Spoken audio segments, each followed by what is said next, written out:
Hello guys, for today's video, ituturo ko nga sa inyo kung paano tayo mag-transfer ng pera from Cebuana Micro Savings Online Banking to GCash.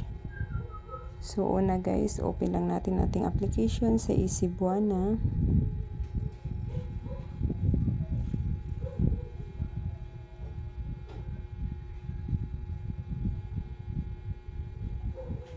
Then, pagkatapos kung na-open nyo na, as you can see, may balance tayo na 4,509.28. So, ngayon guys, i-click mo lang itong send money. Then, i-click ang send money to other banks. So, depende sa inyo kung saan kayo magpapadala. Meron din dito, send money to other Cebuana bank account, cash pick up at any Cebuana lawyer pawn shop. So, dahil GCash sa GCash ako magta-transfer, so send money to other banks ang pipiliin ko. Then, i-click ang next, then start transfer.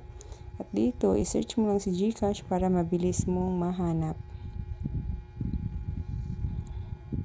Ayan. Then, enter mo dito yung account number sa GCash na papasahan ninyo. Then, first name, the last name, then amount. So, may service charge tayo dito guys. So, kailangan, ang isi-send ko na lang is yung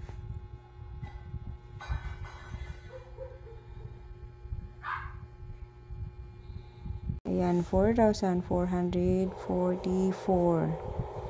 Then, send money. Then, as you can see guys, the convenience fee for this transaction is 15 pesos. Ito yung fee niya. Then, i-click ang send money.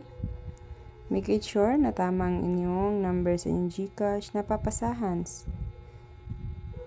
Then, i-click ang confirm and proceed. Then, may marireceive kang code dito at i-enter mo. Abot yung cellphone ka, pakabilisan tayo lang. Checkin ko ang gulong. Baka lumalambot yung likuran. Then, click submit. Ha? Okay, email.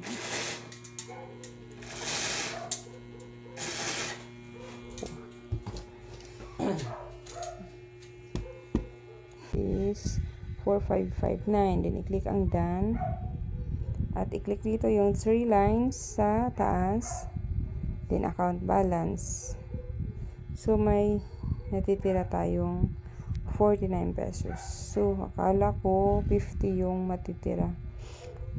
May buntot pa. Ang gusto ko is 50 yung balance.